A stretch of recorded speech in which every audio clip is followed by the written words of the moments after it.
La parole est à présent à Monsieur Laurent Croizier pour le groupe démocrate. Merci Madame la Présidente. Monsieur le Premier ministre, la Poste occupe une place à part dans le cœur des Français. Si la Poste bénéficie d'un fort capital de sympathie, c'est que nos concitoyens sont attachés à ses missions de service public. Elle incarne un service de proximité utile au quotidien au travers des missions que l'État lui a confiées.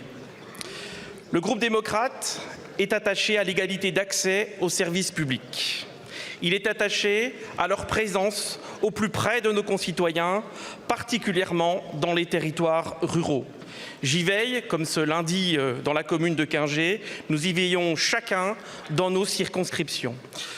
Nous avons exprimé, comme de nombreux élus locaux, notre très vive inquiétude à l'annonce d'un possible gel de 50 millions d'euros alloués au contrat de présence territoriale de la Poste. Lorsqu'un de nos villages perd un service public, lorsqu'il perd son bureau de poste, lorsqu'il perd son école, on porte atteinte à sa vitalité, on crée des inégalités territoriales.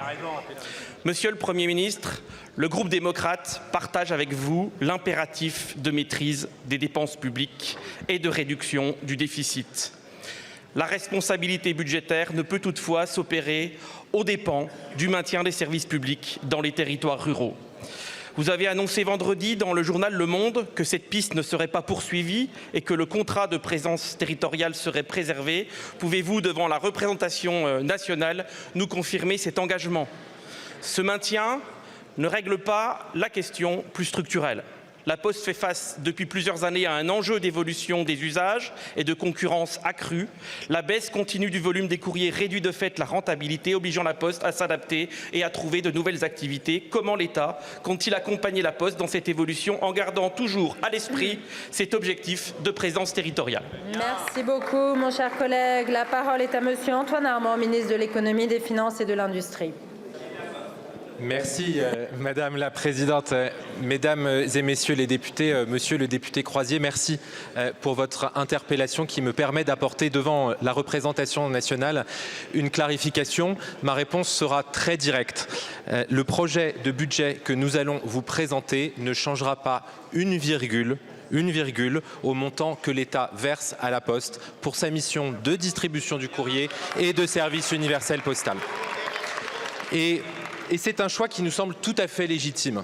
C'est un choix qui nous semble tout à fait légitime car il s'agit, vous l'avez rappelé, d'une mission de service public essentielle. Je le rappelle, elle permet à plus de 97% de la population française d'être à moins de 5 km d'un point de contact avec la Poste. Elle contribue à l'ensemble des services publics de proximité et je sais votre attachement, je sais l'attachement de votre groupe à ces services de proximité et je veux le redire ici, ce gouvernement ne sera pas à l'origine d'une réduction de l'accès à ces services publics de proximité et certainement pas des services que vous avez mentionnés. Et le Premier ministre lui-même a déjà eu l'occasion de rappeler son attachement aux maisons France Service qui ont été développées ces dernières années, qui l'ont été par les précédents ministres en charge de la fonction publique des territoires, car c'est un enjeu absolument vital de cohésion nationale.